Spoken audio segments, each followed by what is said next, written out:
اعوذ باللہ من الشیطان الرجیم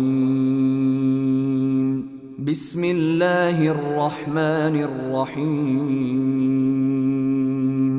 الحمد للہ رب العالمین الرحمن الرحیم مالک یوم الدین إياك نعبد وإياك نستعين اهدنا الصراط المستقيم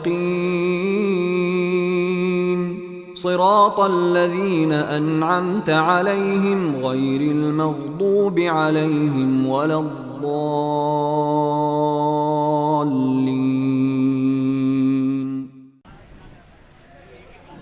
إن الحمد لله نحمده ونستعينه ونستغفره ونعوذ بالله من شرور أنفسنا ومن سيئات أعمالنا من يهده الله فلا مضل له ومن يضلله فلا هادي له وأشهد أن لا إله إلا الله وحده لا شريك له وأشهد أن محمدًا عبده ورسوله.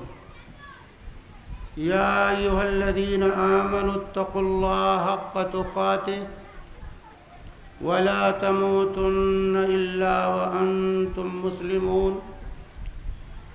يا أيها الناس اتقوا ربكم الذي خلقكم من نفس واحدة وخلق منها زوجها وبث منهما رجالا كثيرا ونساء واتقوا الله الذي تساءلون به والأرحام إن الله كان عليكم رقيبا.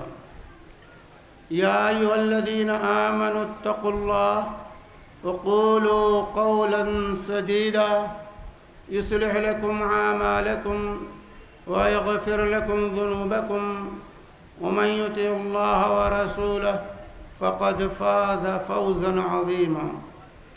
أما بعد فإن خير الحديث كتاب الله وخير الهدي هدي محمد صلى الله عليه وسلم وشر الأمور محدثاتها وكل محدثة بدعة وكل بدعة ضلالة وكل ضلالة في النار. أعوذ بالله السميع العليم من الشيطان الرجيم من همزه ونفخه ونفثه. واعتصموا بحبل الله جميعا ولا تفرقوا واذكروا نعمة الله عليكم إذ كنتم أعداء فألف بين قلوبكم فأصبحتم بنعمته إخوانا. محترم حاضرین، صدر مجلس، علماء کرام، دینی اور ملی بھائیوں، اسلامی ماؤں اور بہنوں، اولاً اللہ تبارک و تعالیٰ کا شکر و احسان ہے کہ رب العالمین نے آج مجھے آپ حضرات سے مل بیٹھنے کی توفیق عطا فرمائی. اللہ تبارک و تعالی ہمارے یہاں جمع ہونے کو اور مل بیٹھنے کو قبولیت سے ہمکنار فرمائے اور اس محفل اور مجلس کو ہماری ہدایت اور ہماری مغفرت اور بخشش کا ذریعہ بنا دے. اللہ کے شکر کے بعد میں اپنے ان بھائیوں کا شکر گزار ہوں جن کی کوششوں سے یہ اجلاس منعقد ہو رہا ہے اور جن کے جذبات دین کی خدمت اور امت کی وحدت کے لیے لگے ہوئے ہیں. اللہ تبارک و تعالی ان کی کوششوں کو قبول فرمائے اور امت مسلمہ کو متحد اور متفق رہ کر دین کی خدمت کرنے کی توفیق عطا فرمائے۔ محترم حاضرین، آج جب ہم ملت اسلامیہ کا جائزہ لیتے ہیں،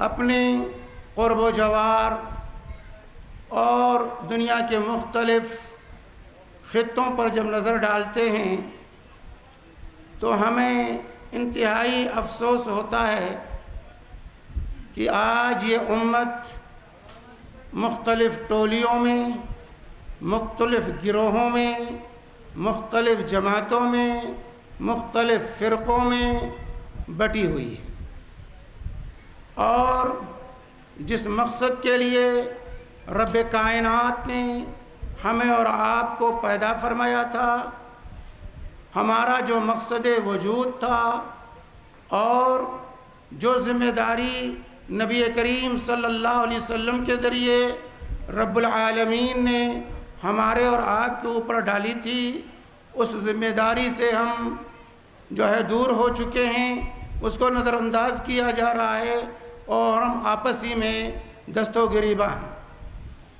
ان حالات میں ہمیں اور آپ کو غور کرنا ہوگا کہ آیا یہ صورتحال جس سے آج امت مسلمہ دوچار ہے، جس اختلاف، انشقاق، عداوت اور دشمنی میں آج امت مبتلا ہے، کیا یہ امت کی صحت مندی کی دلیل ہے یا یہ اس بات کی دلیل ہے کہ امت بیمار ہو چکی، بیماری کا شکار ہے، امراض نے اسے گھیر رکھا ہے اور اس بیماری میں مبتلا ہو کر کے اس امت نے اپنا فریضہ بھلا دیا ہے۔ محترم حاضرین، ہمیں معلوم ہونا چاہیے، اس حقیقت کو ہم نظر انداز نہ کریں کہ اللہ تبارک و تعالی نے ہمیں امت بنایا ہے، فرقہ نہیں بنایا۔ ہم امت ہیں، فرقہ نہیں ہیں، اور ہمیں امت بن کر کے اس دنیا میں زندگی گزارنی۔ فرقہ بندی اور اختلاف، انشقاق، یہ اسلام کے روح کے منافی، یہ مسلمہ حقیقت ہے۔ اللہ تبارک و تعالی نے قرآن پاک کے اندر ہمیں اور آپ کو اس حقیقت، ہمیں اور آپ کو یہ ذہن نشین کرایا ہے، یہ حقیقت یاد دلائی ہے کہ ہم ایک امت ہیں۔ وَإِنَّ هَذِهِ أُمَّتُكُمْ أُمَّةٌ وَاحِدَةٌ وَأَنَا رَبُّكُمْ فَاتَّقُونِ، یہ تمہاری امت ایک امت ہے، تم جو ہے اس حقیقت کو یاد رکھو اور میں تمہارا رب ہوں، لہذا تم جو ہے مجھ سے ڈرتے رہو اور اللہ کا تقوی اختیار کرو۔ تو امت بن کر کے زندگی گزارنا یہ ہمارا مشن ہے، لیکن شیطان نے ابتدا ہی سے میرے بھائیوں اختلاف کی بیج ڈالی ہے۔ اختلاف کہاں سے پیدا ہوتا ہے؟ اس کی حقیقت کتاب و سنت میں واضح کر دی گئی ہے، ہمیں اس سے متنبہ کر دیا گیا ہے تاکہ ہم اس سے آگاہ رہیں۔ انشاءاللہ آج اس اجتماع میں یہ چیزیں آپ کے پاس آئیں گی۔ اللہ تبارک و تعالی نے، محترم حاضرین،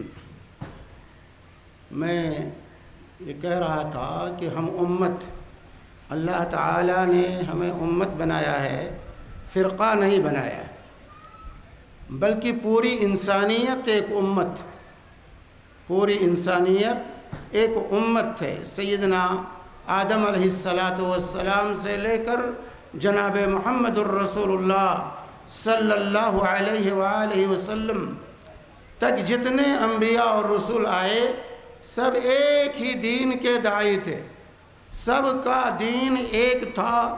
یہ تو بعد میں لوگوں نے مختلف مذاہب اور مختلف ادیان میں تقسیم کر لیا اس امت کو، ورنہ تمام انبیاء ایک ہی امت کے داعی تھے اور ایک ہی دین کہ وہ دنیا کے اندر غالب کرنے کے لیے اللہ تبارک و تعالیٰ نے انہیں پیدا کیا تھا، اور انبیاء کے اخیر میں سید الاولین والآخرین امام الانبیاء صلی اللہ علیہ وآلہ وسلم کی بعثت جب ہوئی تو اللہ تبارک و تعالیٰ نے آپ کی دعوت کے ذریعے ان تمام اختلافات کو، ان تمام نظریات کو، ان تمام افتراقات کو اللہ تبارک و تعالیٰ نے ختم کرنا چاہا، تاکہ یہ انسانیت ایک امت بن کر اللہ رب العالمین نے جس مقصد کے لیے اس کو اس دنیا کے اندر وجود بخشا ہے اس کو انجام دے، اور انسانوں کے اندر اخوت، ہمدردی، بھائی چارگی کی فضا ہموار ہو، اور اس طریقے سے دنیا میں بھی لوگ سعادت مندی کی زندگی گزاریں اور آخرت میں بھی لوگوں کو سعادت حاصل ہو۔ لیکن اس کے باوجود ہوتا یہی رہا کہ اختلافات رونما ہوئی۔ ہمیں دیکھنا یہ ہے کہ آخر اختلاف کی وجہ کیا ہے، اختلافات کہاں سے پیدا ہوئے، کیوں پیدا ہوتے ہیں ہمارے اندر، تاکہ اس کی جڑ کاٹی جائے اور یہ امت متحد ہو کر کے جو ہے اللہ کی عبادت کا حق ادا کر سکے۔ تو حقیقت میں اختلاف اور افتراق کا آغاز ابلیس نے شروع کیا ہے۔ ابلیس اس کا بانی ہے، اسی نے سب سے پہلے اللہ رب العالمین کے فرمان کے مقابلے میں اپنی عقل کو دخل دیا، اور رب العالمین کے فرمان پر اپنی عقل کو ترجیح دیتے ہوئے رب کائنات کے حکم کی نافرمانی کی۔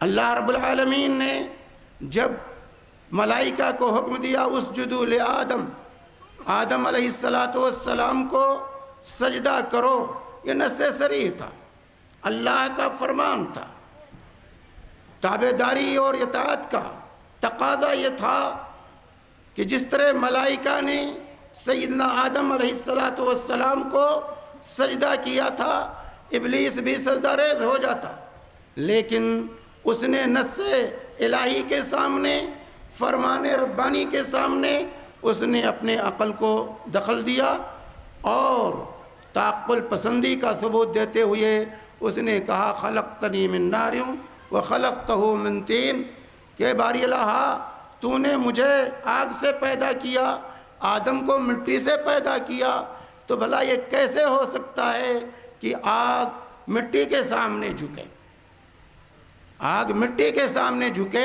یہ اصل اصول ہے اختلاف کا۔ جب بھی نصوص کتاب و سنت، نصوص الہی کے مقابلے میں جب بھی عقل کو دخل دیا جائے گا، تعقل پسندی کی جائے گی، تو اختلافات رونما ہوں گے۔ تو انسانیت میں سب سے پہلا اختلاف کا بانی شیطان ابلیس ہے، جس نے عقل کو دخل دیتے ہوئے اللہ رب العالمین کے فرمان کی مخالفت کی ہے۔ اور تو پہلا سبب اختلاف کا، اتحاد امت کو پارا پارا کرنے والی پہلی چیز جو ہے وہ ہے نصوص کے مقابلے میں، کتاب و سنت کے واضح بیان کے مقابلے میں انسان اپنے عقل کو دخل دے۔ آپ پوری تاریخ پڑھ جائیے افتراق کی، اس امت کے اندر اور اس امت سے پہلے آپ کو یہ بنیادی عنصر ملے گا کہ لوگوں نے عقل کے چکر میں آ کر تعقل پسندی کا شکار ہو کر کے جب لوگوں نے فرمان الہی کی مخالفت کی تو اختلاف نے جنم لیا، اختلاف نے اس وقت جنم لیا۔ اور دوسری چیز جو اختلاف کا سبب بنی اس کائنات کے اندر وہ ہے بغض، عناد، حسد۔ ابلیس کے یہاں دونوں چیزیں تھیں، ایک تو حسد تھا، ایک بغض تھا سیدنا آدم علیہ السلام سے، اور دوسرے تعقل پسندی تھی۔ ان دونوں کا بانی اور مبانی ابلیس رہا ہے، یہ دو بنیادی چیزیں رہیں۔ اسی طریقے سے دوسرے اسباب بھی ہیں جن کا میں ابھی آپ کے سامنے تذکرہ کروں گا. اسی لیے اللہ تبارک و تعالی نے ابتدا ہی میں نبی کریم صلی اللہ علیہ وسلم کے ذریعے اعلان کرا دیا تھا کہ ان الشیطان لکم عدو فاتخذوہ عدوا، شیطان تمہارا دشمن ہے، اس کو تم اپنا دشمن نہیں بنانا. اور چونکہ ابلیس کا یہ خطرہ تھا اس لیے اللہ تعالیٰ نے فرمایا تھا کہ وَاعْتَصِمُوا بِحَبْلِ اللَّهِ جَمِيعًا وَلَا تَفَرَّقُوا وَاذْكُرُوا نِعْمَةَ اللَّهِ عَلَيْكُمْ إِذْ كُنْتُمْ عَادًا فَأَلَّفَ بَيْنَ قُلُوبِكُمْ فَأَصْبَحْتُمْ بِنِعْمَتِهِ إِخْوَانًا وَكُنْتُمْ عَلَى شَفَا حُفْرَةٍ مِّنَ النَّارِ فَأَنْقَذَكُم مِّنْهَا كَذَلِكَ يُبَيِّنُ اللَّهُ لَكُمْ آيَاتِهِ لَعَلَّكُمْ تہتدون. کہ لوگو اللہ کی رسی کو مضبوطی کے ساتھ تھام لو، آپس میں افتراق کا شکار نہ ہو، فرقے نہ بناؤ، ٹولیوں میں تقسیم نہ ہو، اختلاف اور انشقاق سے بچو اور اللہ کی اس نعمت کو یاد کرو جو اللہ تبارک و تعالیٰ نے تمہارے اوپر کی ہے جبکہ تم آپس میں دشمن تھے. اللہ تعالیٰ نے اپنے فضل سے، اپنے احسان سے تمہارے دلوں کو جوڑ دیا. میرے بھائیوں، نبی کریم صلی اللہ علیہ وآلہ وسلم کی بعثت سے قبل دنیا کی جو صورتحال تھی، مختلف گروہوں میں لوگ بٹے ہوئے تھے. دینی اختلاف اپنی طرف تھا، دنیاوی اختلاف اپنی طرف تھا، افتراق اور انشقاق کی پوری انسانیت شکار تھی. ان حالات میں رسول پاک صلی اللہ علیہ وسلم کی بعثت کے ذریعے اللہ تبارک و تعالیٰ نے لوگوں کو متحد کیا تھا. چنانچہ ہم سب اچھی طرح سے جانتے ہیں کہ نبی کریم صلی اللہ علیہ وسلم کی بعثت سے پہلے اوس اور خزرج کے درمیان جو جنگیں برصحابت سے چلی آ رہی تھیں، ایک دوسرے کو دیکھنا نہیں چاہتے تھے. اسی طریقے سے عربوں میں جو قبائل کا آپس کا اختلاف تھا اور جس طریقے سے لوگ مختلف گروہوں اور ٹولیوں میں بٹے ہوئے تھے، جنگ و جدال کا ماحول تھا. ان حالات میں جب اللہ کے نبی صلی اللہ علیہ وسلم نے لا الہ الا اللہ محمد الرسول اللہ کی دعوت شروع کی تو اس کا نتیجہ لوگوں نے دیکھا.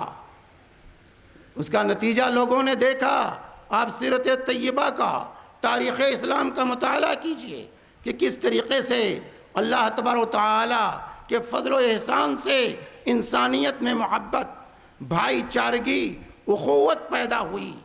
اور ایسی اخوت پیدا ہوئی اس کلمے کے ذریعے کہ وہ نسبی اخوتوں پر بھاری ہوئی اور لوگ شیر و شکر ہو کر کے زندگی گزارنا شروع کیے. اور اس طریقے سے اتفاق کی فضا عام ہوئی.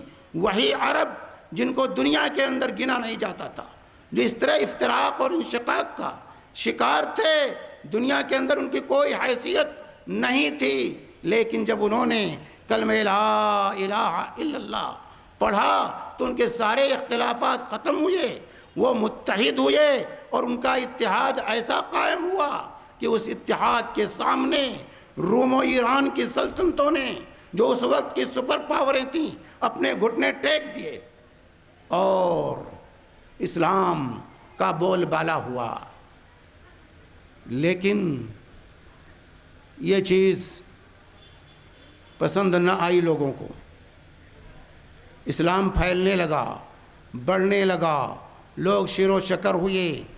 اللہ کی توحید، لا الہ الا اللہ محمد الرسول اللہ، یہ اساس اور بنیاد قرار پائی. توحید سے اتحاد پیدا ہوا، اتباع سے لوگوں کے اندر محبت اور لگاؤ پیدا ہوا، متحد رہنے کے جذبات ابھرے. لیکن شیطان کو یہ ادا نہ بھائی اور سازشوں کا دور شروع ہوا. یہود و مجوس نے یہ مناسب نہیں سمجھا کہ مسلمان ایک رہیں، متحد ہو کر زندگی گزاریں، انہوں نے سازشیں کیں، اور عبداللہ بن سبا نامی شخص پیدا ہوتا ہے یہودی، اسلام کا دعویٰ کرتا ہے، اور پھر اندر سے جو ہے اسلام کی عمارت کو کھوکھلی کرنا چاہتا ہے، غلط عقائد کو رواج دیتا ہے، سیدنا عثمان رضی اللہ تعالیٰ عنہ کے خلاف لوگوں کو بھڑکاتا ہے، اندر اندر اپنی سازش چلاتا ہے، اور جس کے نتیجے میں خلیفہ راشد عثمان بن عفان رضی اللہ تعالیٰ عنہ کی شہادت پیش آتی ہے، اور اس کے بعد پھر یہ امت انشقاق اور اختلاف کا شکار ہوتی ہے۔ اس یہودی سازش نے مسلمانوں کو منقسم کیا۔ اولاً سیاسی اختلاف رونما ہوا، سیاسی اختلاف کے نتیجے میں عقائد میں اختلاف پیدا ہوا، مختلف عقیدے جنم لیے، اور خروج اور تشیع کے عقائد نے جو ہے جنم لیا، اور اس طریقے سے جہمیہ، ماتریدیہ اور معتزلہ، خوارج، یہ مختلف بھیانک فرقے پیدا ہوئے جنہوں نے امت کے اتحاد کو پارا پارا کر دیا۔ اور اس کے باوجود قرون اولیٰ کے مسلمانوں کے اندر خیر تھا میرے بھائی، اس کے باوجود وہ کتاب و سنت کی قیادت اور سربراہی کو سمجھتے تھے۔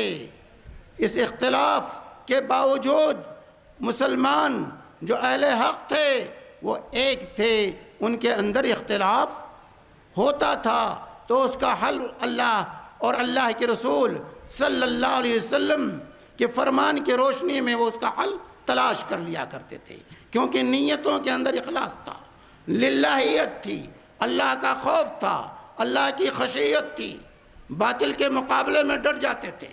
لیکن آہستہ آہستہ جب امت کے اندر جو ہے ان کی نیتوں کے اندر فتور پیدا ہونا شروع ہوا، اخلاص میں کمی آئی، تو اختلاف شباب پر ہوا، اور آج اس حد تک ہم پہنچ چکے ہیں۔ حالانکہ رب العالمین نے قرآن پاک کے اندر ہمیں اور آپ کو متنبہ کیا تھا کہ دیکھنا اختلاف سے بچنا نہیں۔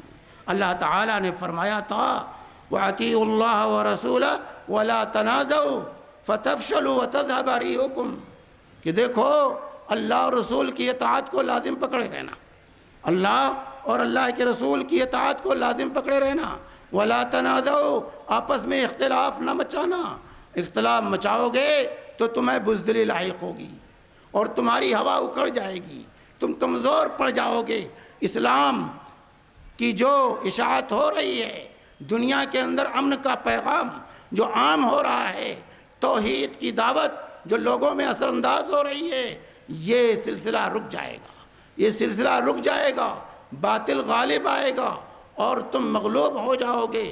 اللہ تعالیٰ کے اس انتباہ کے باوجود جو ہے لوگوں نے اختلاف کو ہوا دینی شروع کی، اور اختلاف بڑھتا رہا، اور آج اس حد تک ہم پہنچ چکے ہیں کہ ایک فرقہ دوسرے فرقے کو کفر کے فتوے جڑتا ہے، شرک کے فتوے لگائے جاتے ہیں، کافر اور مشرک قرار دیا جاتا ہے، معمولی باتوں پر، معمولی مسائل پر جو ہے کفر اور شرک کے فتوے آج دنیا کے اندر عام ہو رہے ہیں۔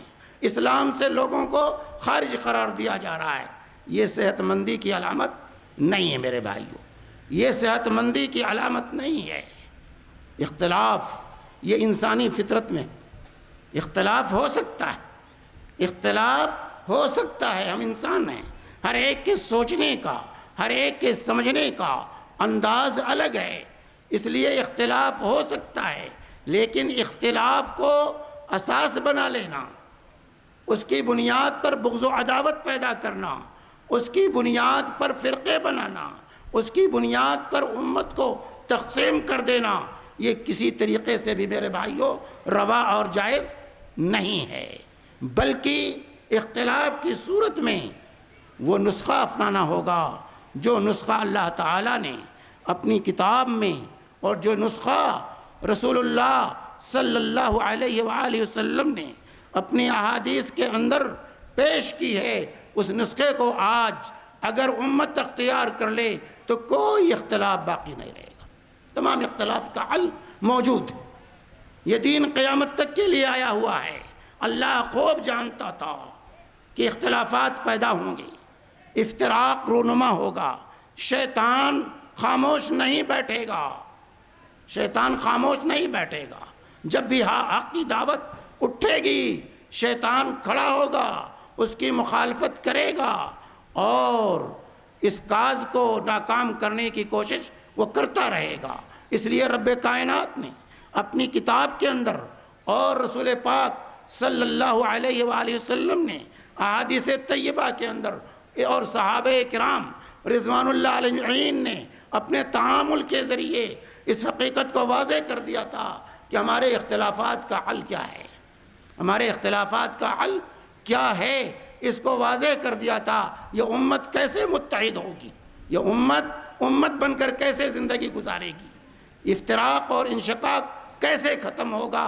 تو ضرورت اس بات کی ہے کہ ہم اللہ کی کتاب اور نبی کریم صلی اللہ علیہ وآلہ وسلم کی سنت، صحابہ کرام رضوان اللہ اجمعین کے تعامل کی طرف جائیں کہ انہوں نے اپنے مسائل کیسے حل کیے تھے، انہوں نے اپنے اختلافات کو کیسے ختم کیا تھا۔ اور یہ کب ہوگا؟ جب ہمارے اندر اخلاص ہو، للہیت ہو، اللہ کا خوف ہو۔ اور آج بنیادی سبب ہمارے اختلاف کا یہ ہے کہ ہمارے اندر اخلاص نہیں، للہیت نہیں، ہم اللہ کے لیے کام نہیں کر رہے بلکہ ہم اپنی ذات کے لیے کام کر رہے ہیں۔ اپنی ہر فرقہ اپنی دکان چمکانے کے لیے کام کر رہا ہے۔ لوگ کہتے ہیں آج کہ بھائی دعوت کیوں نہیں عام ہو رہی ہے، دعوت کے اتنے ادارے قائم ہیں اور دعوت کے سلسلے میں اتنی تنظیمیں، تبلیغ کی اتنی تنظیمیں قائم ہیں، اتنی کتابیں چھپ رہی ہیں، اتنے مدرسے، اتنے مراکز قائم ہو رہے ہیں، آخر پھر بھی دعوت کا کام آگے کیوں نہیں بڑھ رہا ہے، لادینیت کیوں پھیل رہی ہے؟ اس کا سبب کیا ہے؟ اس کا سبب ہے میرے بھائیوں کہ آج دعوت اللہ کا کام نہیں ہو رہا ہے۔ ہر پارٹی، ہر فرقہ اپنی طرف دعوت دے رہا ہے، ہر فرقہ اپنی طرف دعوت دے رہا ہے۔ ہماری پارٹی میں آ جاؤ، ہماری جماعت میں آ جاؤ، ہمارا فارم پر کر لو تب مسلمان رہو گے ورنہ مسلمان نہیں رہو گے۔ آج افسوس ہوتا ہے میرے بھائی، ایک شخص کلمہ پڑھتا ہے، ہمارا افتراق اس حد تک پہنچ چکا ہے، ایک شخص کلمہ پڑھتا ہے، ایک غیر مسلم مسلمان ہوتا ہے، لا الہ الا اللہ محمد الرسول اللہ کو تسلیم کرتا ہے، اس پر ہمیں اطمینان نہیں ہوتا۔ ہم پوچھتے ہیں کہ مولانا صاحب نے کلمہ تو پڑھا دیا لیکن مذہب کی تلقین نہیں کی، مذہب کی تلقین نہیں کی کہ تم کو کس مذہب میں رہنا۔ ہم اس حد تک پہنچ چکے ہیں میرے بھائی، ہم اس حد تک پہنچ چکے ہیں کہ ہم کہتے ہیں مولانا نے کلمہ تو پڑھایا لیکن مذہب کی تلقین نہیں کی، یہ کیسے اس کا کلمہ صحیح ہوگا، اس کا کلمہ کیسے صحیح ہوگا؟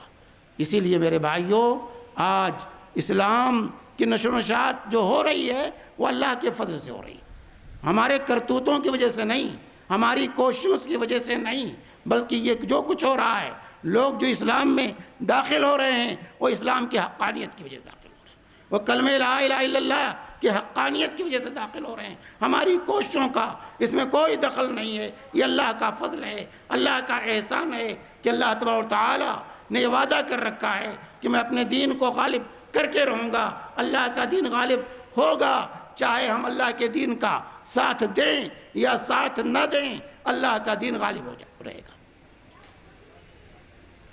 تو افتراق اور انشقاق کا بنیادی سبب آج جو ہمارا ہے، جو ہم متحد نہیں ہو رہے ہیں، اس کی سبب کیا؟ ہمارے اندر اخلاص نہیں۔ اللہ کے لیے ہم سر جوڑ کر نہیں بیٹھتے کہ اللہ کے لیے سر جوڑ کر بیٹھ جائیں، ان اصولوں کو اپنائیں جو اصول اللہ کی کتاب میں، اللہ کے رسول کی سنت میں، صحابہ کے تعامل سے جو چیز ثابت ہوتی ہے اس کے ذریعے سے ہم اپنے اختلافات کو حل کر لیں۔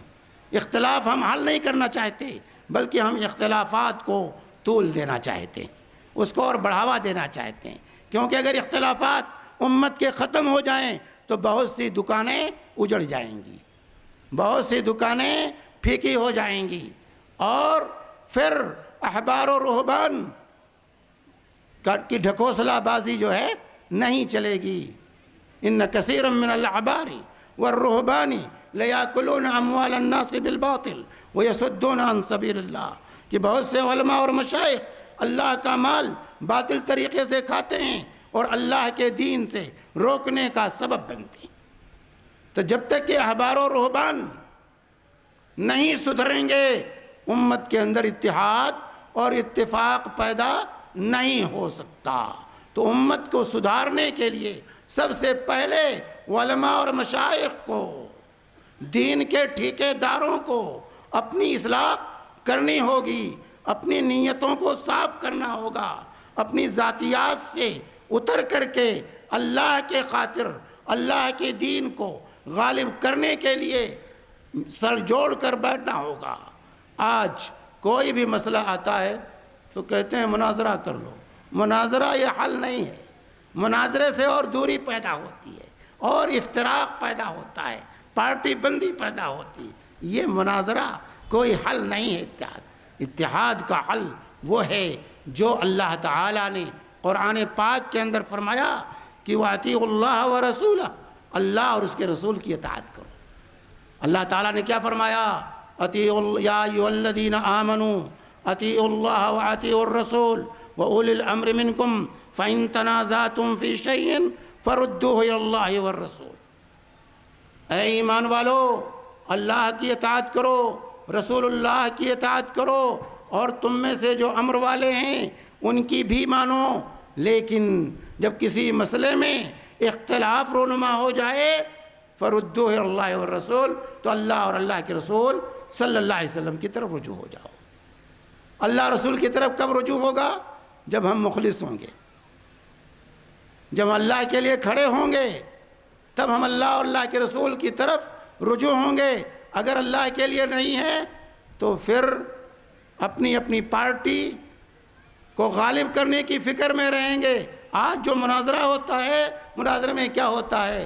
ہر پارٹی کی یہ کوشش ہوتی ہے کہ ہم غالب آ جائیں، دوسرا مغلوب ہو جائے، چاہے جیسے آواز بلند کر کے، الٹے سیدھے دلائل دے کر کے، اور گالی گلوچ کے ذریعے مخالف کو خاموش کرنے کی کوشش کی جاتی ہے، حق کے تلاش کی کوشش نہیں کی جاتی۔ آئیے ہم دیکھیں صحابہ کرام رضوان اللہ علیہم اجمعین اپنے مسائل کو کیسے حل کرتے تھے۔ اختلاف انسانی معاشرے میں رونما ہوتے ہیں، لیکن اس کا حل کیا ہے؟ صحابہ کے تعامل سے آئیے دیکھیں۔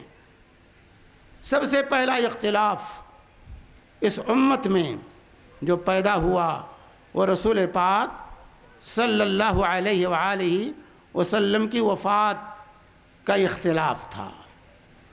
اللہ کے نبی صلی اللہ علیہ وسلم کی وفات کے بعد صحابہ میں دو رائے ہوئیں کہ آیا اللہ کے رسول صلی اللہ علیہ وسلم کی وفات ہوئی، آپ پر موت طاری ہوئی، یا آپ کی وفات نہیں ہوئی ہے۔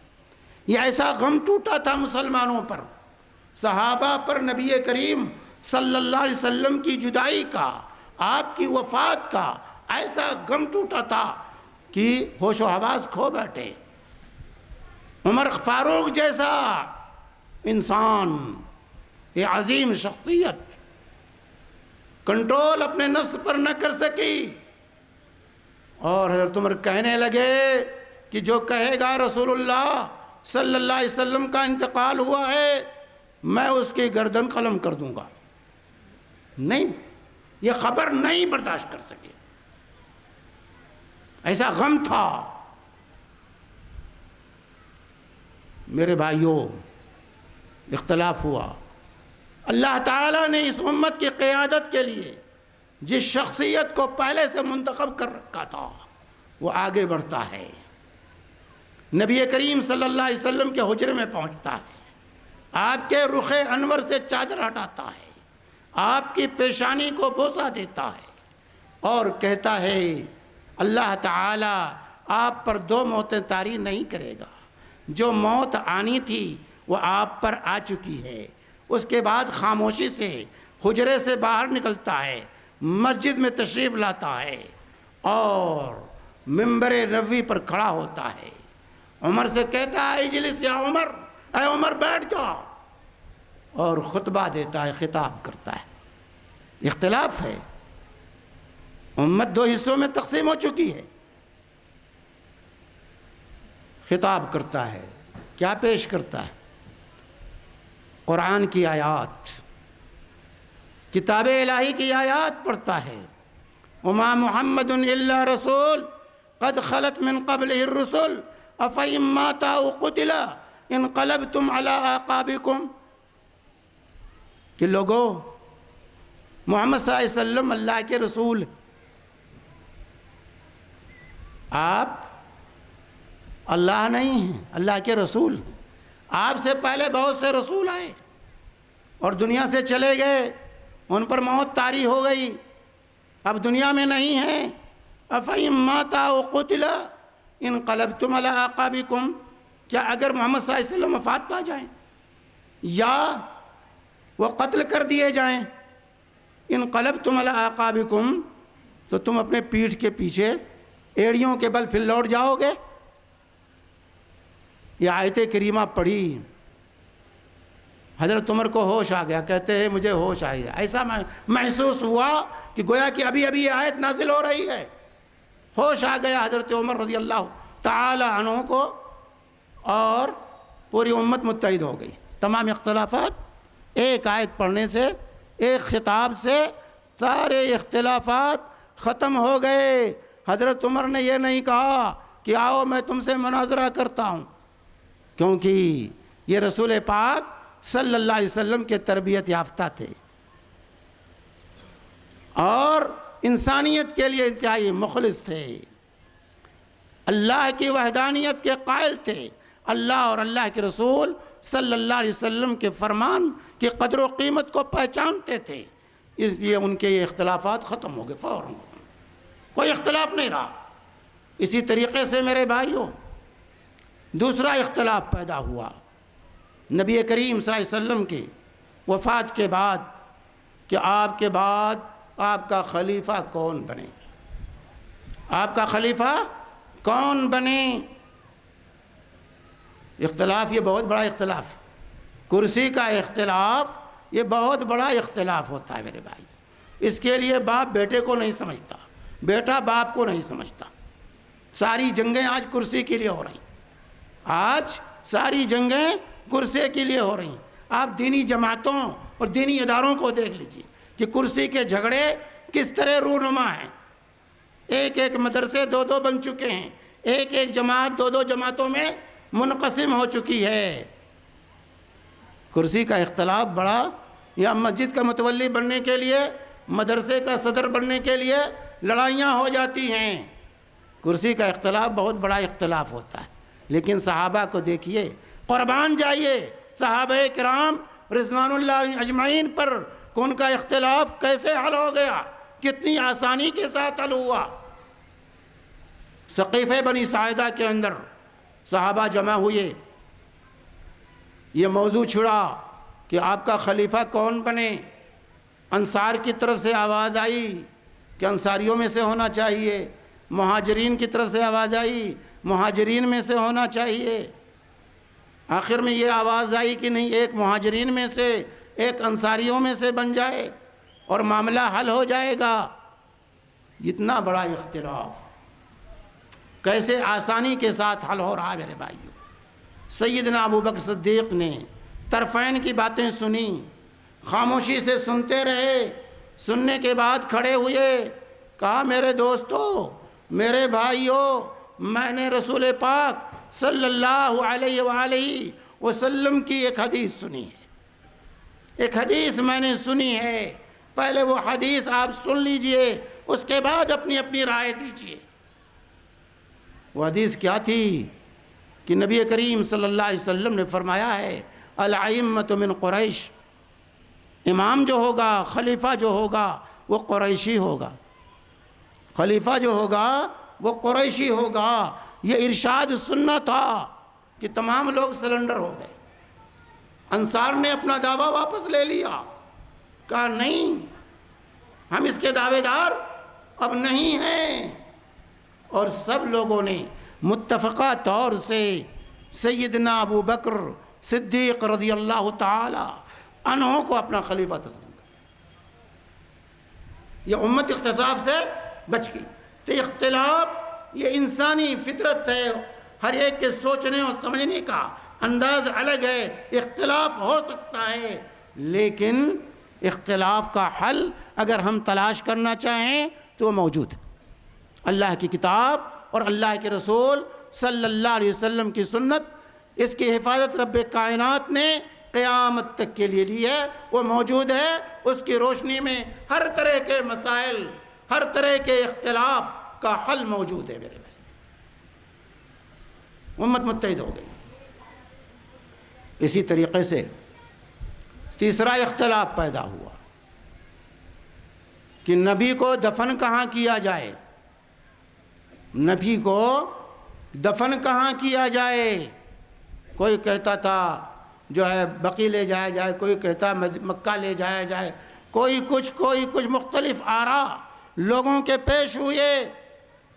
لیکن ایک ہی حدیث ابو بکر صدیق رضی اللہ تعالی عنہ نے پیش کی اور سارا اختلاف ختم ہو گیا. پیش کی کہ میں نے رسول پاک صلی اللہ علیہ وسلم سے سنا ہے کہ نبی کو وہیں، انبیاء کو وہیں دفن کیا جاتا ہے جہاں ان کی وفات ہوتی ہے. یہ حدیث سنی تھی. تمام صحابہ نے اس سے اتفاق کیا اور حجرہ عائشہ میں جہاں رسول پاک صلی اللہ علیہ وآلہ وسلم نے وفات پائی تھی وہیں پر آپ کو دفن کر دیا گیا. تمام اختلافات ختم ہو گئے. تمام اختلافات ختم ہو گئے میرے بھائی. کوئی اختلاف کسی کا باقی نہیں رہا. اسی طریقے سے مختلف اختلافات امت میں آئے اور قرون اولیٰ کے مسلمانوں نے اسی نہج پر اس کو حل کرنے کی کوشش کی. چوتھا اختلاف، نبی کریم صلی اللہ علیہ وسلم کی تدفین کے بعد ازواج مطہرات کی طرف سے، فاطمہ رضی اللہ تعالی عنہ کی طرف سے، نبی کریم صلی اللہ علیہ وسلم کے چچا عباس کی طرف سے میراث کی تقسیم کا مسئلہ پیش ہوا کہ رسول پاک صلی اللہ علیہ وسلم کی میراث تقسیم ہونی چاہیے. آپ کی بیویاں ہیں، آپ کی بیٹی ہے، آپ کے چچا ہیں، ان کو میراث میں، وراثت میں حصہ ملنا چاہیے. سب دعوے دار پہنچ گئے. میرے بھائیوں، ایک ہی حدیث سیدنا ابو بکر صدیق رضی اللہ تعالی عنہ نے پیش کی کہ آپ لوگوں کا مطالبہ سر آنکھوں پر، لیکن میں نے نبی کریم صلی اللہ علیہ وسلم سے ایک حدیث سنی ہے کہ نحن معاشر الانبیاء لا نورث ما ترکناہ فہو صدقہ. ہم انبیاء کی جماعت کا کوئی وارث نہیں ہوا کرتا. مال و متاع میں، میراث میں کوئی وارث نہیں ہوتا. ہم جو کچھ چھوڑ کے جاتے ہیں یہ امت کے لیے صدقہ ہوا کرتا. ما ترکناہ فہو صدقہ، ہم جو کچھ چھوڑ کے جاتے ہیں وہ صدقہ ہوتا. میرے بھائیوں، تمام آوازیں بند ہو گئیں. یہ تو دشمنوں نے ہوا دی ہے کہ فاطمہ راضی نہیں ہوئی.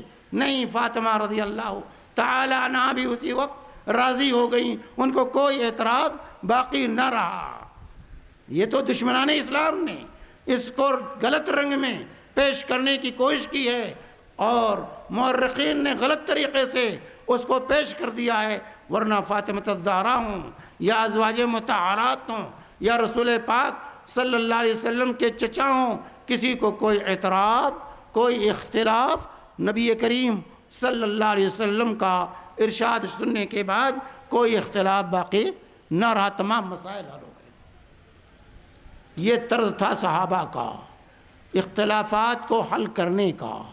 تو اختلاف ہو سکتا ہے، لیکن اس اختلاف کو کیسے حل کیا جائے؟ اللہ کی کتاب، اللہ کے نبی صلی اللہ علیہ وسلم کی سنت ہمارے سامنے موجود ہے، اس کی روشنی میں ہم اپنے اختلافات کو حل کر سکتے ہیں، ہم اپنے اختلافات کو حل کر سکتے ہیں۔ اور پھر میرے بھائیوں، اختلافات کے سلسلے میں ہمارے سامنے یہ حقیقت واضح ہونی چاہیے کہ ایک تو اختلاف عقیدے کا اختلاف، دوسرا اختلاف فروعی مسائل کا اختلاف، ایک اصولی مسائل اور دوسرے فروعی مسائل کا اختلاف۔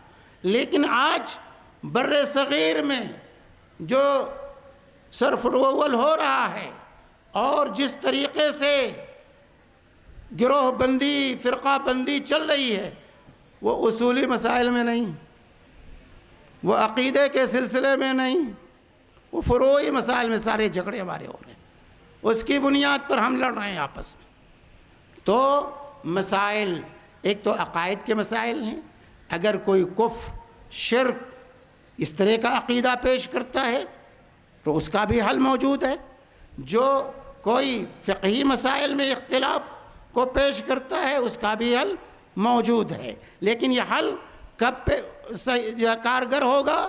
جب ہم مخلص ہوں، اس کو حل کرنے کی کوشش کریں، اپنے پندار سے نکلیں، اپنی ذاتیات سے نکلیں، اخلاص اور للہیت کی بنیاد پر اس کو حل کرنے کی کوشش کریں۔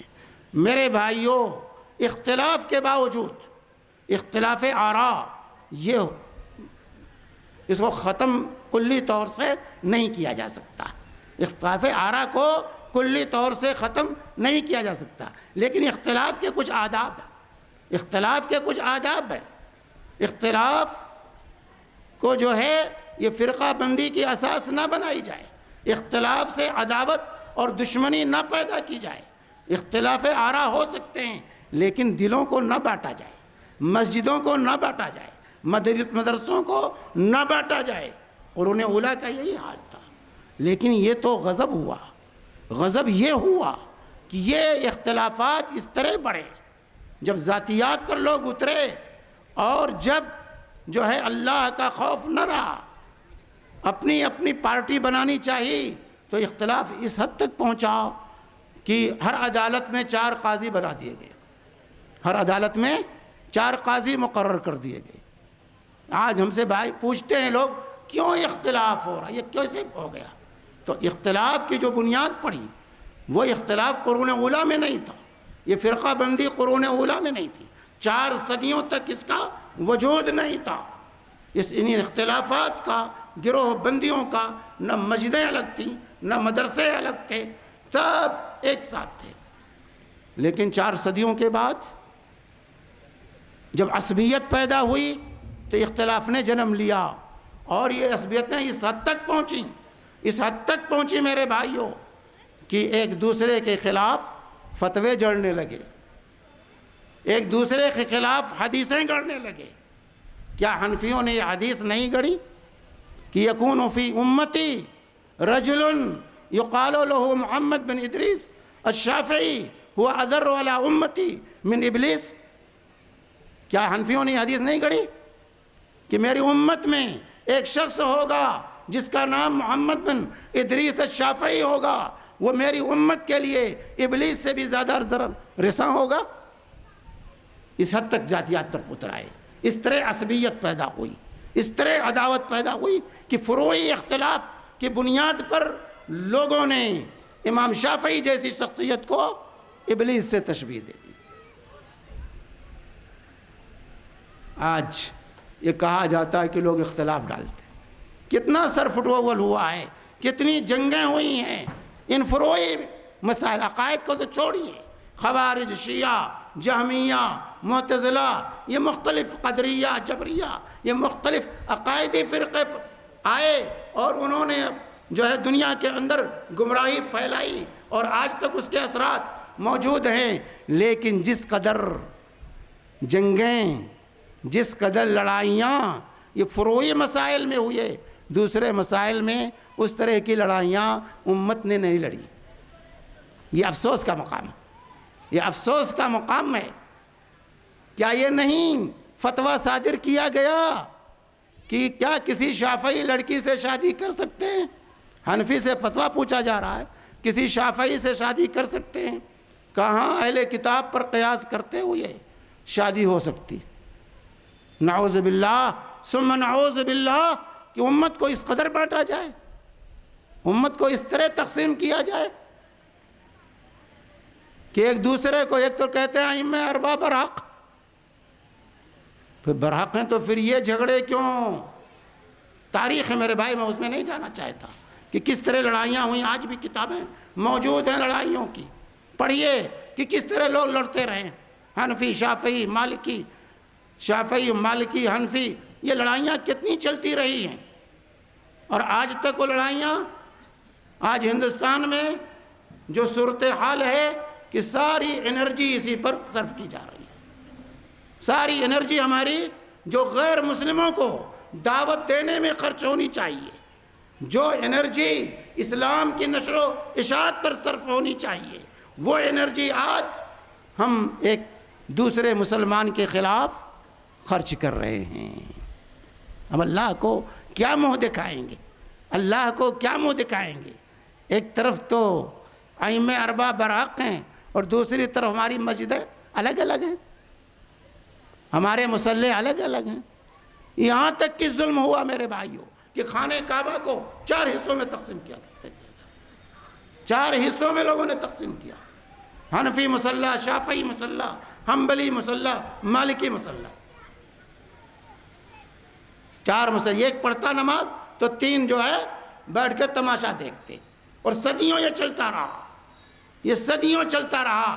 یہ تو اللہ بھلا کرے سعودی حکومت پر، اللہ تبارک تعالیٰ رحم فرمائے ملک عبدالعزیز پر کہ انہوں نے اس بدعت کو خانہ کعبہ سے ختم کیا، امت کو متحد کیا، اور آج انہی کو گالیاں ہندوستان سے دی جا رہی ہیں، انہی کے خلاف پروپیگنڈے کیے جا رہے ہیں،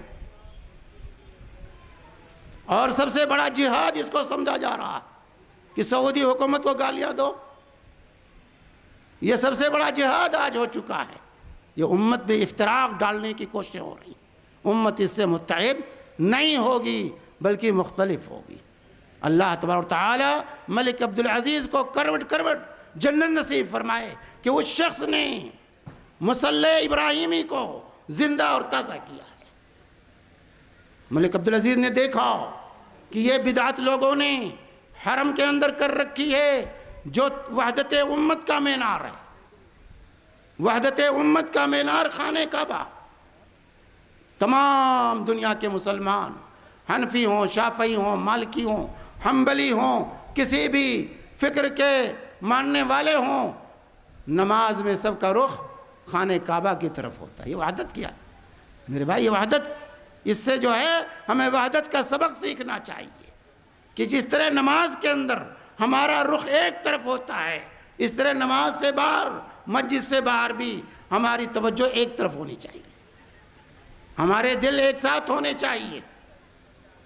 اس وحدت کے مینار کو جب اس بدعت سے جو ہے پامال کیا گیا، تو ملک عبدالعزیز رحمہ اللہ کی جب حکومت آئی تو انہوں نے کہا کہ بھئی یہ اللہ تعالیٰ نے قرآن میں فرمایا ہے وَاتَّخِذُوا مِن مَقَامِ إِبْرَاهِيمَ مُصَلَّى، مقام ابراہیم کو مصلی بناؤ، اس لیے مصلی ابراہیمی رہے گا، مصلی ابراہیمی رہے گا، اور کوئی مصلی نہ حنفی نہ شافعی نہ مالکی نہ حنبلی، کوئی انہوں نے حنبلی مصلی بھی نہیں رکھا، کوئی مصلی نہیں، مصلی ابراہیمی رہے گا۔ اس لیے اللہ کا فضل ہے کہ آج دنیا کے گوشے گوشے سے لوگ حرم میں پہنچتے ہیں، ایک امام کے پیچھے ایک وقت میں سب نماز پڑھتے ہیں، الا ایک ہی جس کے دل کے اندر قدورت ہے، جس کے دل کے اندر کوٹ ہے، وہ جماعت میں نہیں شریک ہوتا، نہ شریک ہو، لیکن پوری امت اس حیثیت سے متحد ہے، ایک امام کے پیچھے سب وہاں جا کر کے نماز پڑھتے ہیں۔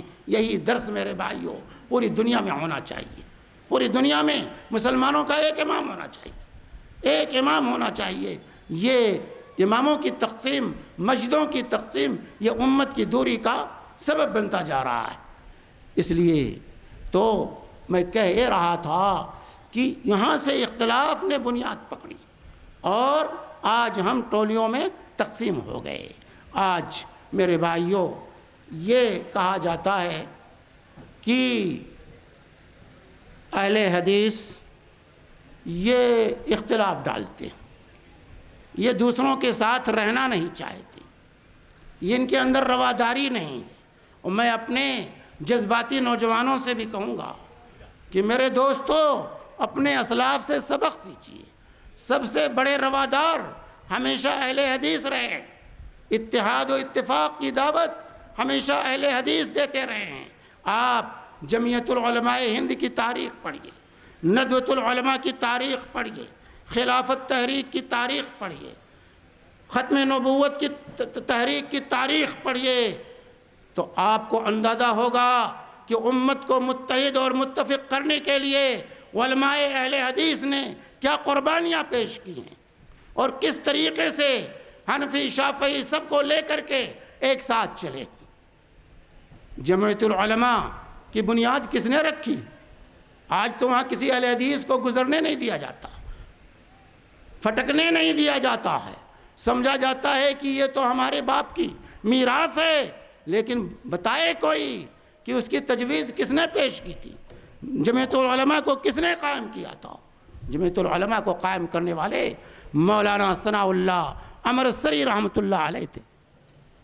امرتسری رحمۃ اللہ کی تجویز تھی کہ تمام مکاتب فرقے علماء کی ایک جمعیت ہونی چاہیے، تاکہ یہ جو سرپھٹول ہو رہا ہے، جو اختلاف ہو رہا ہے، جو انشقاق ہو رہا ہے، اس پر علماء کے ذریعے کنٹرول کیا جائے۔ لیکن وہ چلتے چلتے ایک مکتب فکر کا ترجمان جمعیت العلماء بن گیا اور دوسرے لوگوں کو دودھ میں سے جیسے مکھی نکال کر پھینک دی جائے، اس طرح دوسرے لوگوں کو مکھی کی طرح دودھ میں سے نکال کر پھینک دیا گیا۔ اسی طرح ندوۃ العلماء کا قیام ہوا، اہل حدیث علماء نے اپنے خون سے ندوۃ العلماء کو سینچا ہے۔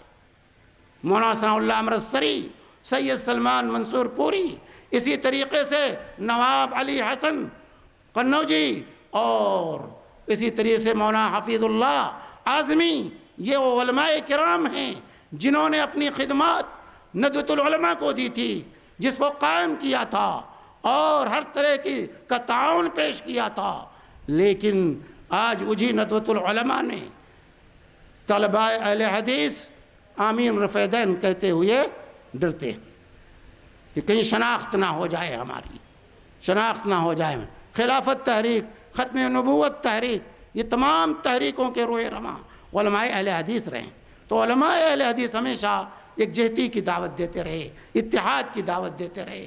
ہمیں بھی میرے بھائیوں اتحاد و اتفاق کی دعوت دینی چاہیے۔ ہمارے جو ہے احباب انتہائی قابل تعریف ہیں کہ انہوں نے یہاں پر اتحاد ملت کانفرنس قائم کی، تاکہ دنیا اور ہندوستان کے طول و عرض میں اس دعوت کو عام کریں کہ جو ہم پر اتہام لگایا جاتا ہے کہ ہم انشقاق و افتراق کے دائی، نہیں، ہم انشقاق و افتراق نہیں چاہتے، ہم ایک ساتھ رہنا چاہتے ہیں۔ جتنے روادار اہل حدیث ثابت ہوئے ہیں اتنا روادار اور کوئی نہیں ثابت ہوا ہے۔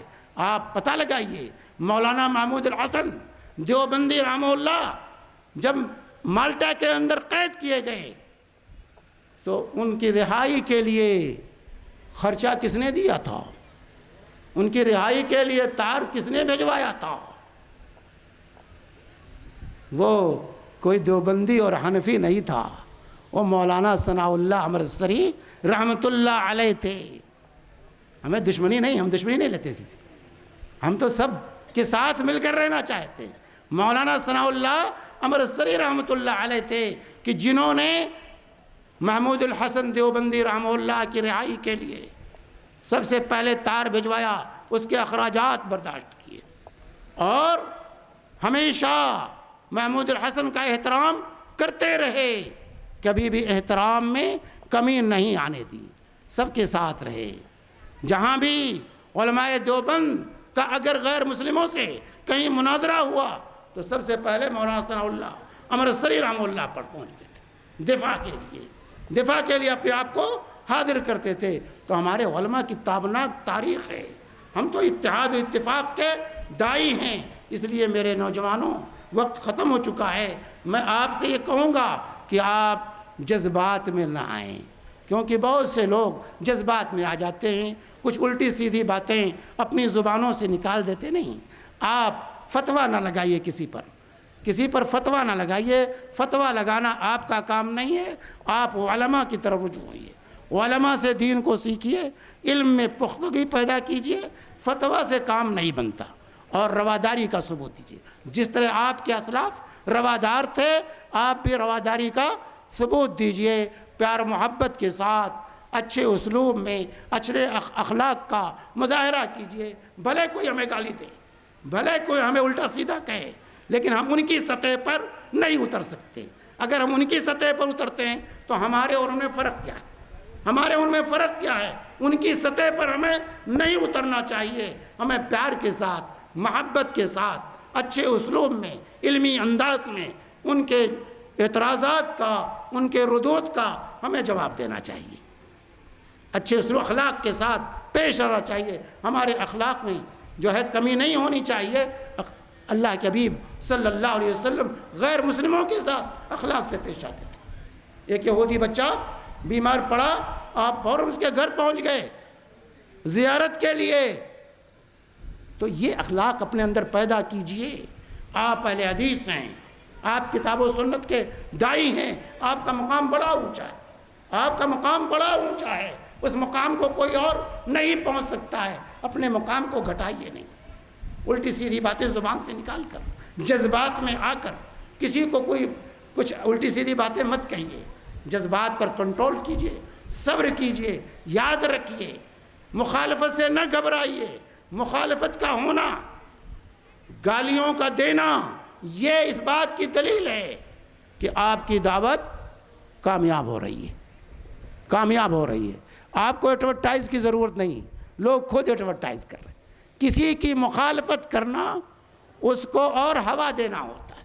جس طرح رسول پاک صلی اللہ علیہ وسلم کی دعوت اٹھی تو کفار اٹھ پڑے، نبی کریم صلی اللہ علیہ وسلم کو تبلیغ کرنے کی اتنی ضرورت پیش نہ آئی، خود کفار مکہ نے آپ کا تعارف لوگوں میں کرا دیا۔